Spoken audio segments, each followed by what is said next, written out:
Hi, everybody. Thank you so much for joining us for round two with the famous author of Unholy Trinity. Hi, Daniel. Thank you so much Hey, for accepting my invite a second time. How are you? Dr. Sarah. Yes, I'm great. Thank you so much for having me. I mean, I had such a blast last time, a few weeks ago. It was great. I'm glad to do this again and do some more information because there's so much to talk about. And I got to tell you, it's so refreshing to talk to someone who really knows their stuff, and that's you. Because, a lot of us do this because we've had an issue, like I had the heart attack and almost died, and I had to figure it out. You said you had some health issues and some weight issues. You figured it out, and then you're all healthy and you're rocking that body now. And, so I'm glad to be back. Thank you.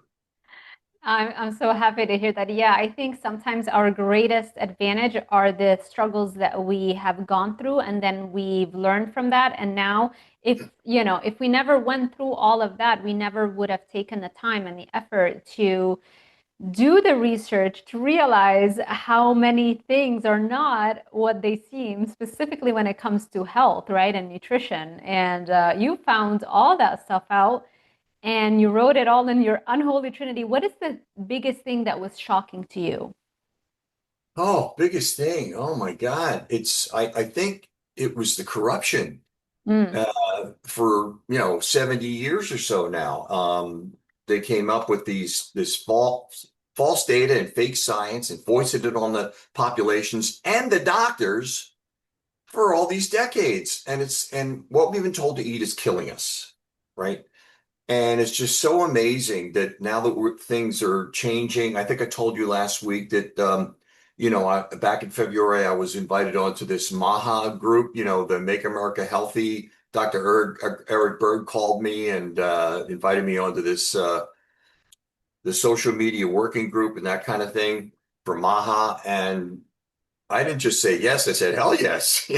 So yeah, I I want love that. to help this. And now, just to give you some insight, last week we had the group keeps getting bigger and bigger, but last week we had a meeting, and we meet every few weeks over Zoom and discuss things and where we're going to take things and make people aware of and that kind of thing.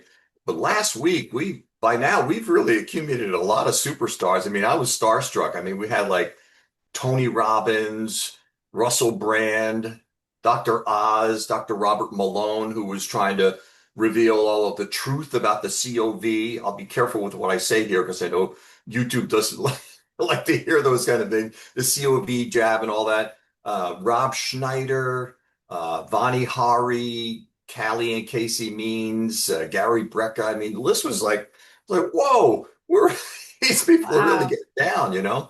And it's really interesting. I noticed it just yesterday, and I should share this. This is brand new. Our new FDA commissioner, um, his name is Dr. Marty McCary, right? And wait, let's see here. He had a couple of quotes that I discovered this yesterday. He was on a televised interview, and it says, and I'm quoting him here. He says, "We are rewriting the food pyramid, which is what caused my heart attack, I'll tell you. We are rewriting the food pyramid, which was a broken piece of health misinformation that did a lot of damage to American health." He continues, "No longer are we going to have a corrupt food pyramid. We are going to end the 70-year demonization and war on natural saturated fat." Wow. And then he said, "Saturated fat is not the devil the entire healthcare system has pointed to." And I'm thinking, finally, especially since there are zero studies showing that eating meat causes heart disease or cancer. There's nothing. They made it up. It's a bunch of BS. That's all we ate for millions of years, for It's, 99.99% of our existence as a species here on Earth. That's all we ate was saturated fat, animal protein, right? We had no yeah. heart disease. And it was so rare that the first instance of introducing heart disease into medical textbooks was in the early 1900s. That's how rare it was. Yeah. So, to blame a new disease on an ancient food is just mind blowing to me. Yeah, let me tell you about that. I write about that. In fact, the in the book, I think in chapter one, I like to tell the history of how we got here, one and two. Um, in 1900 and prior, in 1910 and prior, people died mostly of infectious diseases like tuberculosis, influenza, that kind of pneumonia, sometimes some gastrointestinal thing, because if we ate something nasty, it would, it would take us out. But the very first medically recorded heart attack wasn't until 1912. There you I go. mean, I'm sure they may have happened throughout history, but the first medically was 1912. Yeah. And cancer wasn't even like a thing, as they say, until the 30s. And now those two are our biggest killers. And I say, why? I say that's because of the introduction of the unholy trinity in the 20th century in the amounts and concentrations we've never seen before. Those things have been around, but not like they are now. And see, and then the doctors, like, they it seems like they are checking our tire pressure as opposed to checking the engine. You remember in the Right. old days, you pull into I don't know if you were old enough, but you pulled into the gas station and then somebody come out, and, that kind of thing. And, it's just they don't do the right tests. And that's the basic number one thing that I tell people. So look, if you're just starting out or if you just don't know, your number one thing is to find out your status. Where are you right now? Because you can't manage what you don't measure. You don't know if you've got a downtrending chart going on in some part of your body unless you do the proper tests. That's why I say they got to do the testing. And that's why, like I told you last week, I reached out to Dr. Ford Brewer, who is out of Johns Hopkins. He's taught thousands of doctors there, and he knows more than most cardiologists. And I reached out to him and asked him to write chapter 22, or what turned out to be chapter 22, I asked him, can you write a chapter? What are the most important blood labs and scans that anyone can check check themselves? They can buy them online for free if they, not for free, buy them online without a doctor's prescription. That way they can find out if they got something going on, because sometimes the doctors don't order the right tests. And Most I of think the we time, covered that unfortunately. last time. But Yeah. yeah, last time I was on, I was just getting into the osteoporosis thing, and then we had to end off because you had to go off to your other group and everything. But Right, right. I had scheduled, I had overscheduled myself. I didn't realize how exciting our chat was gonna be. I was like, I'm so sorry, we'll do a round two. But you know what? I really want to hear about the osteoporosis. I just wanted to ask you if you had a certain recommendation for blood lab testing, like a company or the test, actual names of the test. You probably have them. I think you mentioned last time in the book. yeah, sure. I have them up on my website, danieltrevor.com. And you can go there, and you can also get on the mailing list. You can get also, I offer I didn't mention this last time, I offer a free preview of the book. There's no other authors that do this. You sign up, you get on the mailing list. I send out once a week. I don't, bombard people or anything. And they get sent automatically kicks out a PDF of the first 48 pages. Because Mm-hmm. I'm a big believer of, hey, taste some of it. If you like the taste, you can go get the book, right? So, they sign up there. But at my website, I also have a page at the top. It'll say blood tests. Check on that. And I have the top 4 or 5 because there are a dizzying array of blood tests in Dr. Ford's chapter 22. Mm-hmm. But I break it down and say, look, if you're only going to do 4 or 5, these are the ones you want to get. And then you can go from there. And you can either order them there or not. You could go write them down, take them to your doctor because, maybe you can use your insurance and that kind of thing. Mm-hmm. Because I made an arrangement with one of the biggest lab testing services in the country, and they have thousands of locations all over the United States, and it's Quest Diagnostics. Mm. And everybody probably has been to a Quest or a LabCorp. And so Yeah. anyway, those are the number one, and we brought this up last week, is you want to get the OGTT with insulin. Why is that important? That stands for oral glucose tolerance test with insulin. You see, what happens is most doctors, they don't they don't know how to I think I even brought this up last time too.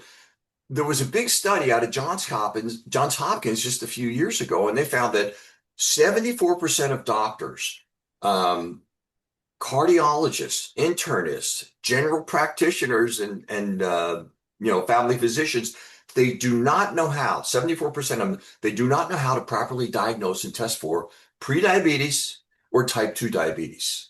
Wow. That's our biggest epidemic. It's like, what? Because what happens is they'll test A1C and fasting blood glucose. Hmm.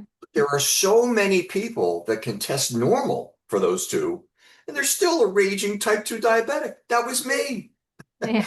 I didn't know because I'm one of the 1% of the population that could be on the slim side and still be a raging type 2 diabetic, like Dr. Peter Attia. That Yeah. was he got his from drinking so much Gatorade. I mean, he drank it like it was he had stock in the company or something, right? Wow. And my downfall was the heart healthy, air quotes coming at you for those listening, heart healthy whole grains. I didn't know that the wheat and the grains, they turn into sugar when they go in the body. And so you got to do this oral glucose tolerance test because, that's what threw me way off there. That was one of my other comorbidities. Of course, I had the heart attack, did all the testing and the research and found out that I was also a type 2 diabetic. And then I had the fatty liver disease, which we discussed last week, and the osteoporosis, which I'll bring up again. But yeah, so people, I had to make the transition, but there are so many ingredients. And speaking of that wheat thing, I didn't realize that wheat raises your blood sugar higher than white table sugar. Oh, It yeah. raises it higher than a Snickers candy bar. Yeah. Yeah.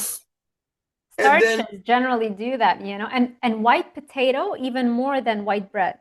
So it's like white potato or white bread, that's the gold standard against which we compare all the other foods in terms of how much they affect our blood sugar, like the glycemic index. But yeah, sugar's glycemic index, I think, is like in the mid 50s, whereas white bread is like 100, potatoes 120, over 100, which is I'm insanity. so glad you brought that up, because I give a tip to people I think this is in chapter one too.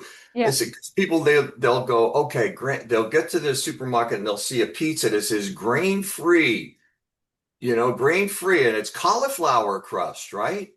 And I was discussing this with Ken Berry. He says, it's just cauliflower. And when you turn over the package to look at the Hmm. ingredients, and everybody watching your show by now, I'm sure, is used to reading the ingredients. They know that. You find that wheat raises the blood sugar higher than anything else, right? Higher than the Snickers candy bar and all that. But there are only four things that raise the blood sugar higher than wheat. And those four are cornstarch, tapioca starch, potato flour, and rice flour, like you were talking about. Yes. Cornstarch, tapioca starch, corn flour, I'm sorry, rice flour, and potato flour. Yes. So they take out the grains and they put these things in there. So they take Exactly. out something and they put in the cauliflower, which you think is fine, right? And then they add in these other things, which raises your blood sugar higher than the wheat and the grains. So they Insanity. substitute one for something that's worse. And so you really have to be careful with that. In fact, next time you go into the frozen area in your supermarket, just stop and look at one of the cauliflower peas and then turn it over and you'll see tapioca starch and potato flour and something. And that's why there's so many carbs. It's like, I don't know, two Yeah. slices, like 50 carbs or something. It's like, it's just amazing. So thank you for Yes. reminding me of that. You know what? Also, a lot of these cauliflower pizza brands, if you also pay attention to the ingredient list, even the ones that you might think they're all, cauliflower, the vast majority of them are cut with actual wheat flour. It's like, how can you market it as a cauliflower crust when it's half cauliflower, half wheat flour? So you really have to read those ingredients. Better yet, anything that has an ingredient list is best not be consumed because then you know that that's not a real whole food. Yeah, yeah, yeah. And sometimes, especially if you can't pronounce the Right. names of the ingredients, that kind of thing. Exactly. I But had a yeah. client not that long ago, just working together up to last month, and she would have a CGM, a continuous glucose monitor that's constantly checking her blood sugars.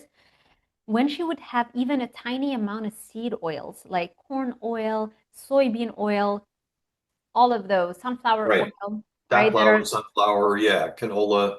exactly. They raised her blood glucose even more than when she had chocolate or something Oh, that is carby, which is crazy, but that makes sense. And I know that's not the only person who has reported this experience. Those CGMs are going to really cause a revolution because you cannot deny the numbers that you're seeing. And I'm hoping that more and more people at least start there. Exactly. And, one day they're going to have something that shows the insulin too, but you don't really need that. If you know that your blood glucose is going up, it's an automatic stimulus response that the insulin is going to go up too. Yeah. So if your blood glucose shoots up, you know that your insulin is going up too to Yeah. help bring it down, keep it in a safe range, or at least it tries to. And insulin is the fat storage hormone. People don't know it. Yeah. If you got extra fat in your body, that's because you're eating things that are raising your blood glucose, Yeah. and then the pancreas senses that and secretes some insulin to bring it down. And Hmm. it's a normal thing that you do. But if you're eating the wrong foods and too frequently or both, Yeah. you're going to quickly develop hyperinsulinemia and insulin resistance and prediabetes and type 2 diabetes, which I have labeled the gateway disease because you can't see once you have your prediabetes or type 2 diabetes, that opens the door to heart attacks, strokes, certain cancers, cataracts and blindness, Alzheimer's, dementia, PCOS. I mean, the list goes on, amputations from diabetic neuropathy.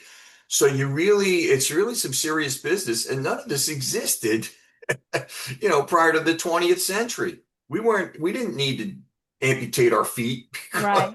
or our toes. It It's is so just, sad. It's so sad that we have yeah. all of the knowledge that we've gathered as humanity, all the progress we've made, but yet something as simple as food is sinking us, you know? Yeah, yeah, yeah. We're the only species that doesn't seem to know what we're supposed to eat. It's true. But then, you can't blame, I tell people, I said, look, you can't blame anybody that's overweight or obese because it's very difficult to resist the foods that your taste buds are demanding because of these big food companies. They have these biochemical geniuses in their labs and in their conference rooms trying to figure out, okay, so what ingredients can we put in the products to simulate the opiate receptors in their brain so they eat all of the package instead of half the package. And it's Yeah. very difficult for people to do that. So that's why I'm excited about Yeah. you know, um RFK Jr. and Marty McCary and Dr. Oz and Jay Yeah. Bhattacharya At coming to least help us. it's becoming mainstream to talk about those things, whereas in the past it was like this alternative world where we would talk about seed oils or food addiction, or Yeah. all this kind of stuff. But yeah, addiction is the real problem. It's really the biggest and hardest and most challenging issue for people. First, because of denial. I knew that I did a 7 year dissertation at the University of Miami Mm, studying sugar addiction. wow. And I was still in denial. Personally, I was still doing keto and keto treats and just looking at it that this is a weight loss thing, not realizing that I needed to treat it with the level of seriousness that a drug addiction really is. And it's the hardest drug addiction, not only physiologically hardest, but socially and culturally. The triggers are everywhere, And every single person who's had cocaine or heroin or hard drug addiction, they always tell you the same thing. The sugar, the food was much harder to quit as compared to the Yes. other drugs. Well, no kidding. What to validate exactly what you're saying is, I don't know if you know this, but in the mid 80s, tobacco sales were going down, Yeah, right? And because people were listening to the Surgeon General saying that it's harmful and this and that. And they looked around at big tobacco companies and said, okay, so where are we going to go? They started buying up the big food companies. They bought Kraft, Nabisco, General Foods, and they brought their addiction scientists hmm, over to the big food companies. And when I say addiction scientists, I'm not talking about scientists to get you unaddicted to something, right? Is to get you to eat the whole bag, not the half the bag, and buy more of it and put it in your shopping, So it's a business model of craving because they yeah, figured out what ingredients to stick in there to stimulate the opiate receptors. And check this out. Wheat is a big one. I think we covered this a little bit last time, but wheat, it attaches to the opiate receptors of the brain because they change this thing the way they create the big ag and big food with chemical mutagenesis and radiation mutagenesis. And it amps up this thing called gliadin, Gliadin, gliadin. And that attaches to the opiate receptors of the brain. And it doesn't get you high or relieve pain, but what its expression is to make you crave more of the things that have wheat and grains in them, like the bread and the pasta and the cereal and the biscuits and the waffles and the pizza crust and all that. And dig this, here are the wild statistics that I came across. The average supermarket has 60,000 products. 59,000 have wheat or some form of wheat in them. Even Twizzlers, the candy, the second ingredient says wheat. Really? In Twizzlers? Twizzlers, look at just Wow. when you're down that candy aisle, pick it up and you'll see the second ingredient is wheat. So they're really coming after our opiate receptors, Oh, 59,000. And I cover all that in chapter 10 because there are some aliases. They try to hide it from us too, right? Just like wow. there's 250 names for sugar Mm-hmm. that they change, let's say there's 15 ingredients and the second or third ingredient is sugar. Already you know right away. But then the fifth and ninth and the 12th ingredient is in this other Yeah. altered name for sugar. You Yeah. know? They do this on purpose because they are forced to list the ingredients by weight, in descending order by weight. And so the first ingredient is found in the greatest amount, second ingredient a little bit less, right? And so instead of putting sugar as the first ingredient, which most products would probably end up being like that, they're like, okay, this is not good. The looks of this aren't good. So let's use different types of sugar. That way we can break up the portion of the sugar into different ingredients so it doesn't get all lumped together and be placed as the first ingredient. So yeah, they know Yeah, it's pretty exactly what they're wild. doing. Yeah, and the wheat and the grains, those really exacerbate the heart disease, Mm-hmm. which I should tell you about this, since it's our biggest killer on the planet, heart disease, which covers, cardiovascular disease is heart attacks, strokes. Heart attacks the number one killer. Strokes are the number one cause of disability, sometimes permanent disability, where you Mm-hmm. can't walk, you can't talk, all these awful things. There was this big study called the ischemia trial, and it was a large government funded $100 million study and involved 5,179 patients. They put them in two groups.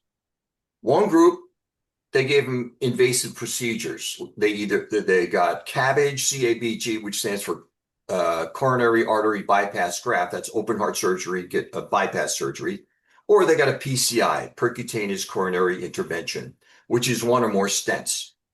That's the first group. Group two, they sent them in the direction of lifestyle changes. Stop eating the Cheetos and the Coca-Cola, get off, get back to the gym, lose 30, 40, 50 pounds or whatever. So they had them bone and they followed them very closely for 4 years. And they found no difference in the outcomes. They even stated in the study, the ischemia trial failed to demonstrate that these invasive procedures were any good at prevention because what they wanted to do was they wanted to prove that these invasive procedures were the shit. This is where you got to go. And they failed. And then there was another study called the Orbita trial. And then there was a third one, I can't remember. And the headline was these invasive procedures do not prevent heart attacks and strokes. This rocked the cardiology world. Now, to be clear, these can be life-saving interventions in the proper situations. If the person's Mhm. having a heart attack or some emergency is coming up in the hospital, that kind of thing. But that's only 15% of the time. The other 85% of the time, they're Right. being done for prevention. And these studies clearly show that they don't work for prevention. So I tell the reader in the book, I say, listen, if your cardiologist is telling you, hey, I think we need to do this, that, or, one of these invasive procedures, he says, show him, I tell him to show them these studies, then he'll know that you know. And Yeah. then when I ask him again, hey, explain to me again why you think I need to do this. Why don't I just, go on this other program? But the doctor doesn't know anything about nutrition and diet, No, exercise, and no. they don't get any of that training Not in just that, school. they are terrified of being sued. So I have a client that I've been working with, right? But it's just so challenging because he had a heart attack and they put him on a mountain of, all kinds of heart medicine. And that eventually led, it just like his health really did not improve because he's just taking all these drugs, which is making food addiction worse because you have beta blockers, you're constantly feeling sluggish, all that kind of stuff. Messes your gut health. So now he's got like really, really terrible reflux, like really bad, Oh, where it's making life unlivable. yeah. And so I'm working with him to try and get him to raise his D2 receptors, change his diet, clear the SIBO, like all the stuff we do in functional medicine. But his cardiologist will not change anything in his programs. Like, you got to take these drugs, you got to take the beta blockers, you got to take all, and it's like a cocktail of drugs that's making Mm. it very, very challenging to actually eat right and to train and to do the things that he's supposed to and to heal the gut. SIBO will not be cleared with all of the stuff that he's taking. And the cardiologist simply will not budge. He's like, listen, you almost died, and that's it. That's how it's gonna be. And like they scare him so much to the point where it's like you can't even do cardio because that's gonna stress your heart. And it's like the only reason you survived that heart attack was because you were already doing cardio. So you had that collateral circulation that was feeding your heart. He's like, yeah, I know. It's like if I wasn't doing cardio, I know that that heart attack would have killed me. Yeah, well, it's just well, look, they're not the doctors are not changed that trained that way. They get what, a week or two of Yes. nutrition if at all. Yes. And see, the thing is that sadly, big pharma, they fund the medical schools. They want the doctors reaching for the prescription pad. They don't want them talking about diet and exercise. They want them reaching for the prescription pad, right? It's like, oh my God. It's like, you look at it from 30,000 feet and you see the vested interests. And the poor doctors, they don't get that education either. And now it's going to start to change with this Maha group, with the new FDA commissioner and Dr. Oz and Bobby Kennedy. And, you know, saturated fat is not the enemy. We've been lied to for 70 years, and this is all going to start to come to the fore. And hopefully the doctors will start paying attention too, because, like I said, like I told you last time, I didn't write the book for doctors and engineers and that kind of thing. I wrote for the average person in a clear and understandable way because I don't want them having, even though the doctors need it more because they don't get any of this information ever. They don't pay attention to glucose and insulin. I mean, some of them do, but I can't condemn all but the mainstream medical doctors, they just can't be the doctors that they set out to be because of their training. They're working in a system and they have this thing that they have to work within the confines of what's called medical standard of care and that kind of thing. So it's all going to start slowly changing. And that's why I wrote the book, because if I can fix myself, the other person can too. So I let me love know that. when you do want to do osteo or not osteo, osteoporosis. Osteoporosis, yeah, let's do it. Yeah, because I feel like I keep coming up with so many questions I want to ask you, but I think the osteoporosis, we don't want to neglect that because, like you were saying earlier, it is so common, especially for women. And I know a lot of my audience are women. So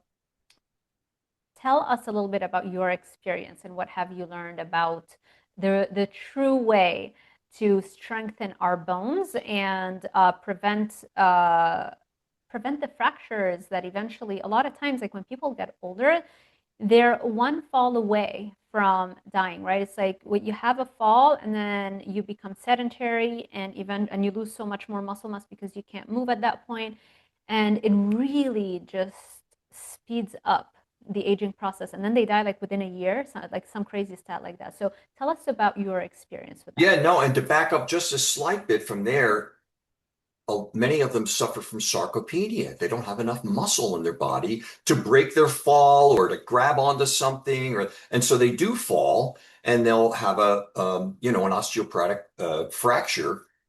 In men, it's 1 out of 5, Yeah. and the ladies, it's 1 out of 3.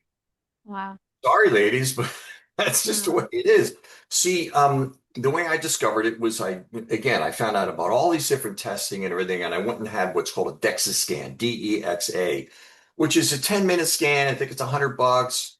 Your insurance will probably pay for it. And if your doctor says you're too young for it, show him the study that I cover in my chapter 13. The very first one I cover is they're finding that osteopenia and osteoporosis is descending into lower and lower ages. They were looking at 35 to 50-year-olds, and they were finding all of it. And so I say, look, show him this study if he says you're too young to get that test. So Yes. get it. Because see, here's this thing. It's called bone remodeling. I think it's called. Where is it Mm-hmm. here? Yeah. Uh, and that's it. And BMD, bone, yeah, Bone bone mineral modeling. density. Yeah, so bone, yeah, basically the rate at which you're creating new bone cells starts to be a little bit slower than the rate of destroying your the bone tissue. By the way, I Yeah, want to add one more thing because I know that sure. a lot of people that are watching this also probably follow like the food addiction, eating disorder content that I put out. And if you have dieted in your life, if you have food addiction, if you've struggled with your weight, that also increases the risk of osteoporosis. And osteopenia is just what happens before osteoporosis, whereby basically you start having weaker and weaker bones for your age group. And I know I was shocked when I did a DEXA scan, which the DEXA is the gold standard way of measuring bone density, right? And Right. I was like, in the osteopenia, like a starting osteopenia, and that makes sense. Binge eating disorder, food addiction, not eating enough protein. Remember, protein makes up 50% of your bones. People think of calcium when they think bones is wrong. It's 50% of your bones is protein. I would start there. So, if you've been dealing with eating disorders and food addiction, you probably haven't been eating enough protein. You haven't been enough consistently visiting the weight room, and Yeah. not having enough muscle mass tracks with having weaker bones as well. So, yeah. Yeah, exactly. Well, there's this, something called the bone remodeling where the bones are always being demolished. It's a normal, there are these things called osteoblast, which with a B, and those are the builders, Yes. and the osteoclast with a C, those are the cutters. And it's a natural process that goes through life. It's kind of like I give the analogy in the book. If you're going to remodel your kitchen, you have to cut out some things and then you have to, rebuild some things.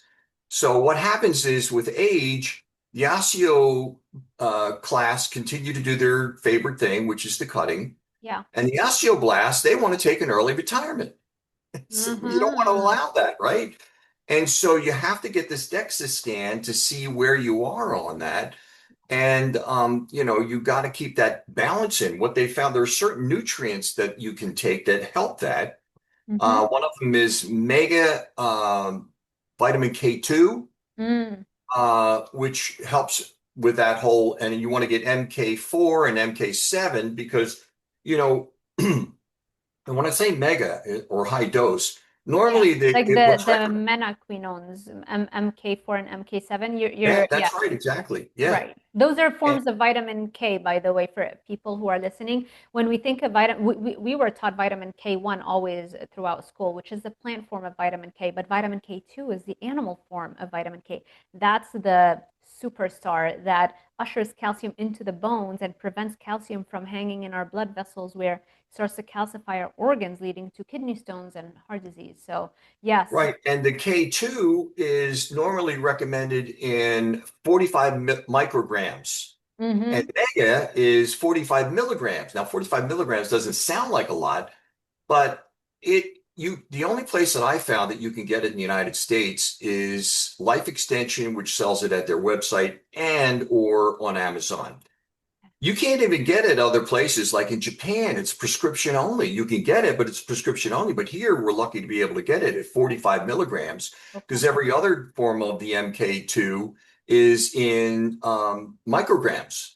So it's not, you don't have to worry about your overdosing it or because the bones, they just love this thing. There's that, and then there was another, where is it?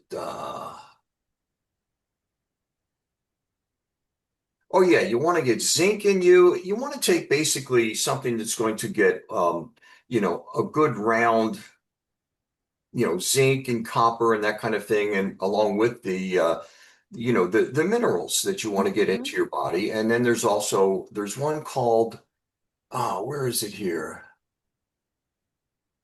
It's a calcium. Oh yeah, here it is. A study found that MCHA, let's see, MCHA is microcrystalline hydroxyapatite, MCHA. It's the most bioavailable source of calcium and is the one you want. And they found that, quote, it is significantly more effective in preventing bone loss than calcium carbonate. They went on to say that this MCHA improves pain symptoms, accelerates fracture consolidation, which is bone healing, in patients with osteopenia and osteoporosis.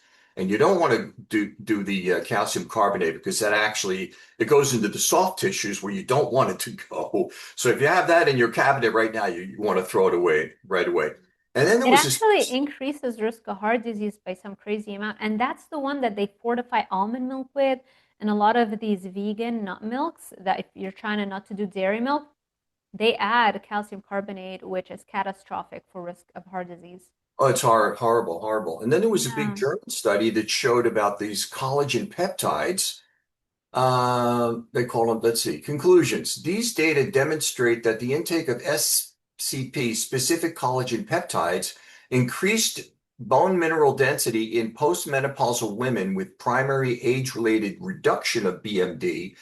In addition, these collagen peptide supplementation was associated with a favorable shift in bone markers, indicating increased bone formation and reduced bone degeneration. Now, I looked into this company that had this, that it's in Germany. They don't sell it in the United States, but the one that duplicates it is this one you can get at Amazon or on there. It's called Vital Proteins. And it's a Yeah. collagen peptide. You can, you can either put it in your coffee, unless you're doing intermittent fasting, because it's got 18 grams of protein. Because when you do intermittent fasting, you don't want to have any protein or carbs, just fat. But later in the day or something, I just mix it with water in the middle of the day, drink that down. So there are other things. And then melatonin, it turns out, that is amazing for helping bone regeneration. So anyway, I cover all that in chapter 13. And also you want to make sure that you're, like you said, you're hitting the gym, you're doing some resistance training, or at the very least, you're walking, Yeah. right? Like we did, Yeah, what you got to just do. put some pressure on your bones, on your joints. That's how they get stronger, you know? Yes, exactly. Yeah. Yeah, and collagen, we used to eat collagen because we would eat the skins of the animals. That's where all the collagen was, right? And the Sure. fatty parts of the animal, the gristle. And then the low fat craze took over, and we stopped eating the skins and we stopped eating the fat. And the only time you would get collagen was if you had Jello, sugar-free Jello. And so Oh, we need to yeah, go right. back to that, right? Yeah. Oh my God, yeah. And look, we've been fooled. Yes. Reminds me of that. There's a great Mark Twain quote. Mark Twain was this common sense philosopher from the 1800s. And he said, I love this, I didn't put this in the book. He said, it's easier to fool people than to convince them they have been fooled. Mm-hmm. It's easier to fool people than to convince them, hey, you've been fooled, pal. You've been buying into these lies and propaganda for way too much, way too long Yeah. because of vested interests, So I've always loved that quote. And we just, Yeah. there's Nobody this, wants to feel like they were duped, right? They'll try to kind of convince themselves that what they believed at some point was the right thing. and you have to keep in mind also that there's a business model. What is it? A cured patient is a lost customer. Yeah. A cured patient. Yeah. Here's a study. It was Goldman Sachs, the big international banker. Yeah. They had one of their analysts do a white paper. I can't remember the name of it, but it was something about how creating cures is not the way to go. We don't want creating Yeah. It's like, kidneys. are Like, we sure we want to head in that direction? I mean, it seems like people are going to get healthier. Do we really want that? The example they Yeah, gave yeah. was big pharma create. There was this Gilead Sciences, big pharma company, and they created this drug called Harvoni. Mm, This is a few years back, and it had a 96 to 99% cure rate for hepatitis C. And when it first came out, it was like $12 billion. And within a couple of years, it was down 75% and continued its descent after that because you're curing people, right? right. Goldman Sachs yelled at them, because they funded the study. What they would rather have had them do is create a pill that the patient could take once a day for the rest of their life, or an infusion or an injection once a week, once a month. They don't want, we don't want any cures. Come on now, right? That's We want the crazy. profit model to Yeah. extend over the entire lifetime of the Yeah. patient. And it's sad. It's another thing we have to keep aware of as we tread through this jungle of Yeah. addiction and everything else. And that's why I hope help put a dent into things with my um, Oh, I'm Holy sure you Trinity are. because it I is kept hearing about your book from so many of my clients. They're like, I'm reading this book, Unholy Trinity. I'm like, okay. And then another one, I'm reading this, like, okay. And finally, I Googled it. And then I saw your email, the initial email, because I get a lot of people sometimes email me. I don't have enough time to answer everybody, unless sure. they're my clients, obviously. Don't worry. My clients, I always answer them. But, and then I put one and one together. I was like, oh my gosh. I keep hearing about this author, and yeah, I'm so glad that you found Well, success just with so your your book. audience knows, I saw you being interviewed by Judy Cho.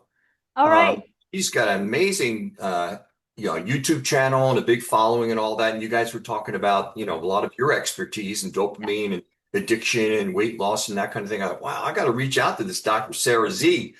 And Thank you. I love Judy. that's what Yeah. I did. Yeah. Yeah, Judy and I, because we talk a lot about this stuff because we came from the same background of eating Hmm. disorders, food addiction, right? And so Yeah. we nerd out on the dopamine stuff. And that's what I studied in my university, right? Imagine, Yeah. 7 years, food addiction, dopamine regulation, and all that kind of stuff, and still was in denial.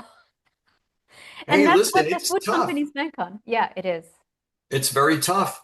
It's hard for some of us lesser mortals to resist all these things they're putting in front of us. And like you said before, it's in our face all the time. They're just trying to, you Yes. know, go at it, go at it, and go at it. The craving part. So when you get addicted to a substance, you consume it a few times and it releases tons of dopamine, right? Every time you consume it. And that's where the learning happens that, oh, this food makes me feel really good. I like it, right? And then you become dependent on it. Now, after the initial first few times that you've consumed the sugary treats, you no longer are consuming it the vast majority of the time to feel good. You're just consuming it to prevent the withdrawals and the detox symptoms that can be very stressful and severe, right? That's the Yeah. craving part where most people spend most of the time. And every time you're craving or you're going through withdrawals, it's so much noradrenaline, which is like a stress chemical, and cortisol being Yeah. released. All of this stress, and also, by the way, dopamine. Dopamine is a little bit weird. It's not just pleasure; it's also stress related. It's a bunch of biochemistry that happens, but basically, you release so much stress chemicals in your brain Mhm. that go directly to the willpower part of your brain, the prefrontal cortex, the bedseed of willpower, and open up channels in those brain cells, in those neurons, because brain cells are generally nerve cells or neurons. They open up channels that allow the electricity that your brain cells work on to escape. So you literally shut down the activity of your prefrontal cortex. So every time you're craving and you're going through withdrawals, you cannot think logically because the prefrontal cortex is the bedseed of willpower, but also logical thinking and reasoning. You have no access, for the most part, to these brain cells during a craving or a withdrawal. This is what we call an amygdala hijack. Amygdala is another part of the brain that's overactive when you're stressed out. The Hmm. amygdala, that stress part of the brain, hijacks all of the resources of your brain, and so you literally aren't aren't able to think clearly and aren't able to exert discipline. This is what the trillion-dollar food industry relies on. It's hooked everybody, and they can't even think clearly, most of the people, during that crisis, that amygdala hijack situation. They just think that the thoughts that they're thinking during that amygdala hijack, it's theirs, and it's not. Those are the thoughts that the stress part of the brain wants you to believe, just to get you to go and consume that external dopamine in the form of cake or cookie. It's so, you think of, it's like, are these people really on our side or not? Because it reminds me of what you're just talking about happens with statins too. That's why they call it statin stupid. You're guaranteed to drop 20 or 30 IQ points when you get on a statin. I have a whole chapter on statins, the truth about it. I pull back the curtain and everything. I'll just check this. We're running out of time, but let me just tell you about this one study. It was a big study and it involved 92,135 patients, two groups. They wanted to know, patients want to know how much longer can I expect to live if I take a statin every day for the rest of my life? So the researchers say, yeah, let's find out. How much longer do patients live? So they had two groups. Group one, they were the group that were taking statins for primary prevention. In other words, no heart attack yet. They were just taking it because your doctor says something crazy about your LDL or your high cholesterol. And let me just say right here, people with high cholesterol live the longest. People with low cholesterol die much earlier and usually of some form of cancer. Anyway, so the group that's taking the statins for, because the doctor's saying something goofy about their cholesterol or something, the primary prevention, no heart attack yet, they lived a big 3 days longer than the other group not Yeah, taking the statin. yeah. Yeah, and the group taking statins for secondary prevention, in other words, they already had a heart attack, they lived a big 4 days longer. It's like, so Yeah. I asked my reader in the book, I say, so you still want to put up with the nasty side effects? Because sometimes for some people, they can be pretty bad. Aches and pains, road rage, all these really nasty side effects. So anyway, Muscle I just muscle thought it, damage and muscle aches and pains. You can't put on muscle the same way. You actually start to break down your own muscle tissue. There's a 400% increase in Alzheimer's and dementia risk for people who are yes, taking statins. yes. It's not a good sight. And then Yeah. at the end of the day, 75% of people who are admitted with a heart attack, when you measure their cholesterol, they have low, normal, supposedly healthy levels of LDL cholesterol. That's 75% of everybody. 75%. Yes. 75% of the people who have a heart attack have normal, quote unquote, cholesterol levels. It's like in 1950, they wanted our cholesterol 300 or lower. And then they lowered it to 250 and lower. Now it's 200 and lower. Every time they do that, they make tens of millions of dollars more. And now I just Exactly. saw an ad on TV on the uh, cable news talking about LDL, the fake phony LDL. They used to want that at 150 and then it went to 130 and then to 80. Now they want it below 55. And, like we were talking about before, the GGT and the life insurance companies figured out what are the things that kill people the most. They don't even make it. The LDL and the total cholesterol, they don't even make it onto their mortality predictor lists. They're just nowhere there. And they're damn good at analyzing data, the insurance companies. So anyway, there Yeah. you go, like that. Tell us a little bit about your diet. I'm sure people are wondering, how did you change your dietary habits after you discovered this whole other world of real health? Well, I first, like I say, I went from the key, the food pyramid and all that, the wheat and the grains. And see, I suffered from that because each morning I was totally bought into the heart healthy whole grains. I'd have a granola that had to have 40 or 50 carbs of grams of carbohydrates right there, which is way more than I get in a day now. I get zero to maybe a little bit. And it had some high fructose corn syrup, and I didn't know that causes non-alcoholic fatty liver disease. I didn't know any of this, right? And so I had as my citizen scientist hat, I put that on, I figured all this out. But now I went from the food pyramid and wheat and grains to eliminating those And that is a big challenge, first of all, for everybody, for a lot of people, the wheat and grain, but stick with it and you'll eventually get there. But now I do intermittent fasting. My first meal is usually around 1 o'clock. If you see me at the gym, I'm in a fasted state. I do, because let's face it, when we were either on a farm or, in the jungle 3,000 years ago, 30,000 years ago, we had to hunt, we had to build, we had to do some activity before we enjoyed any. We didn't have pantries or refrigerators, No. And so, I'm always, because that helps, I think we discussed this a little bit, it helps bring on this thing called BDNF, brain-derived neurotrophic factor, because a lot of times when we were hunting, that developed because we had to be very clever while we were either hungry or starving. It would be half a dozen of us. Okay, you go over there and I'll go over here and I'll get him with my spear. And, we had to figure this shit out, right? Yeah. So we built that, and also this incredible thing called autophagy, which, in your body, you have all these cellular debris, let's just put it that way, that eventually would turn into disease and it starts getting eaten up. It's like autophagy. Just think of a Pac-Man just eating up all these things. And that's amazing too. That really helps people a lot. So I do that. And my basic diet is usually just eggs, beef, butter. I'm carnivore, eggs, beef, butter, some salmon maybe once in a while, but it's, Bacon. and I had a big misunderstanding on that word too, until I ran into Judy Cho and we had our interview.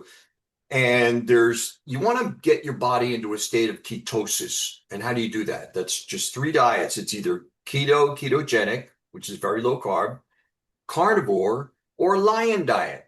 See, carnivore, I thought you only eat meat. They said, no, no, that's the lion diet because lions, they don't eat eggs and, fish and that kind of thing. They just eat the ruminant animals.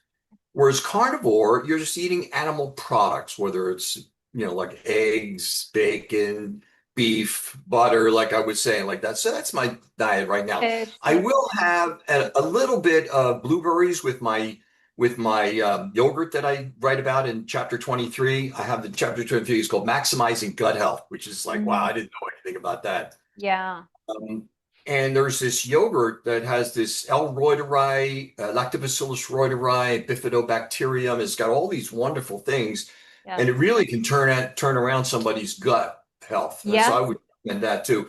So, I'd have a little bit of that with some berries because let's face it, when we were out hunting, you and I were out hunting, 13,000 years ago, we came across some berries which were only in season for a short time. We Yeah. go, oh my God, we go tell the tribe and we'd all go enjoy some berries. Yes. We didn't think, oh no, that's going to hit our glycemic and it's going to explode my CGM. And Right. it's, we just enjoyed some berries and, that kind of thing. We didn't think that, oh no, we're carnivore. We're not allowed to eat berries, No, we so would a totally little have bit of, some they're plants here very and low there. glycemic. There's low lectins. And so, I'll have that too. So look, this is not a religion, right? Thank you. We're looking to better ourselves and not have these diseases of modernity. So if we're just doing 80% of, the Yeah. good, 90%, Yes. then, we're much better than the average person. We're not going to die young. I love that you said that because there are so many people that I see them hanging on to the carnivore, like no plan whatsoever, even though their microbiome might start to suffer. And I am becoming more of the thought process that maybe we are missing out on some good bugs on long-term strict carnivore because let's face it, that was not our natural diet either. We did consume roots, we did consume plants when we could get a hold of them, and Mhm. maybe it's like a very, very, very small amount, but it was there. And maybe just the presence of that is critically important. And I've had firsthand experience with so many clients, like you mentioned with the L-reuteri and how powerful it is to re-inoculate the gut with it. It's something like 96% of current humans no longer have this foundational strain of probiotic. And it seems like once you add it back in, they're regulating SIBO, which SIBO, by the way, is like a small intestinal bacterial overgrowth. Is very difficult to get rid of. Even on carnivore, I'm noticing, unless they add in the L. reuteri, that good bacteria. It takes residence in your upper intestines, upper small intestine, and starts to release natural antibiotics, bacteriocins that kill off the methanogens and the overgrowth of the bacteria. Oh my God, Very you are going natural. to love my chapter 23 when you get to it. It's just, I cover all that, SIBO, SIFO, all of them. And there's, I had no idea there was a gut brain axis. There's Yes. a gut skin axis. I think that's why I keep such great skin because I have that you only need a half a cup every day. Yes. And it causes an explosion of dermal collagen, this Mm. aloe along with these other. And it's so easy to make too. All you need to do is get like either a yogurt maker or I use an instant pot, which people can use for cooking meats and that kind of thing. Yeah. And and there's just three ingredients. There are specific strains of the L. reuteri, Mm-hmm. and you Inulin. don't have to worry about if you're lactose intolerant. See, when you ferment, see, most commercial yogurts are only fermented for 4 hours or less because it keep the production up. You're fermenting this for 36 hours, right? In fact, mine was ready this morning. I did it the night before last, about 7:30 at night. It takes 5 minutes to throw it all together, and it's ready 7:30 this morning, right? So I get up and I dump that into a container, and you just need a half a cup of it every day, and it's just really amazing what it does for Yeah. your whole system. It's just wild. It is. It's powerful for addiction because it increases oxytocin, which is a major player in craving and addiction. It reverses wrinkles. It is a powerful anti-ager. I mean, that strain is just, yeah, it's so exciting. Thank you so much for I have a sharing. whole section on oxytocin. You should bring that up. It's called the cuddle chemical Yes, because you have such feelings of empathy. yes, It's the chemical growth that goes through your drug when, especially or your body when you experience, you hug your loved one or your children or your pet, and it's very strong in a mother-daughter or mother-son relationship and with infants. That's what's going through your body. So that's why you hug anybody, a dog, a cat, your loved one for 20 seconds, and you got that oxytocin going on, baby. oh, love it, love it. Oh my gosh. I mean, you know it all. So I am so happy for you and so excited for you and the success of your book, and people are loving it. Um, before I let you go, Sure. because I know you didn't come from a health background, what made you decide to write the book, right? You're in entrepreneurship, right?